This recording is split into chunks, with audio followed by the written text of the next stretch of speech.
রবিবার রিপাবলিকান উইসকনসিনে একটি র্যামলিং উইকেন্ড সমাবেশে কমলা হ্যারিসকে সরাসরি আক্রমণ করলেন ডোনাল্ড ট্রাম্প।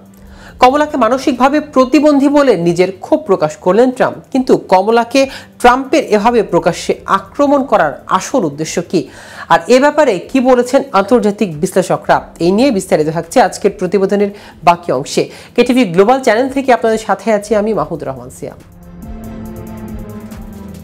মার্কিন মেক্সিকো সীমান্তে হ্যারিসের সফরের পর অভিবাসন বিষয়ে স্ববর্ণিত অন্ধকারে বক্তৃতা চলাকালীন ট্রাম্প ভাইস প্রেসিডেন্টের উপর তার ব্যক্তিগত আক্রমণ করেন।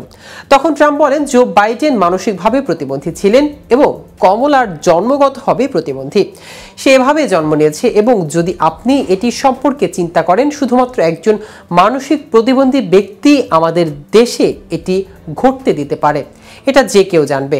ট্রাম্প ইতোমধ্যে হ্যারিসকে কালো হয়ে গেছে বলে মিথ্যা দাবি করেছে এবং নিয়মিত তাকে বোবা, দুর্বল, পাথরের মতো বোবা এবং অলস বলে অপমান করছেন। ট্রাম্পের মন্তব্য সম্পর্কে জিজ্ঞাসা করা হলে সিএনএন এর স্টেট অব দ্য ইউনিয়নে সেন্ট লিন্সে গ্রাহাম আরএসসি বলেন, আমি কেবল মনে করি যে তার নীতিগুলো দেশকে ধ্বংস করছে, এমন মামলার বিচার করাই ভালো উপায়, আমি পাগল উদার। এবিসি এর এই সপ্তাহে একটি সাক্ষাৎকারের সময় তিনি মন্তব্যের অনুমোদন দিয়েছেন কিনা জানতে চাইলে টম এমার বলেন, আমি মনে করি কমলা হ্যারিস আমেরিকার জন্য ভুল পছন্দ।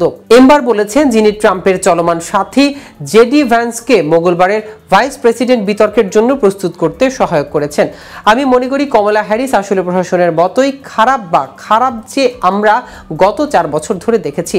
হোগান সিবিএস এর কেস দ্য নেশনকে বলেন, আমি ইতোমধ্যে তাকে ডেকেছি যখন তার একটি সাক্ষাৎকার ছিল যেখানে সে তার জাতিগত পরিচয় নিয়ে প্রশ্ন করেছিল এবং এখন সে তার মানসিক যোগ্যতা নিয়ে প্রশ্ন তুলছে, এবং আমি মনে করি এটি শুধুমাত্র ভাইস প্রেসিডেন্টের জন্যই নয়, যারা আসলে মানসিক অক্ষমতা আছে তাদের জন্য অপমানজনক। নির্বাচিত হলে হ্যারিস হবেন প্রথম নারী, কৃষ্ণাঙ্গ নারী এবং দক্ষিণ এশিয়ার বংশোদ্ভূত ব্যক্তি যিনি প্রেসিডেন্ট হবেন।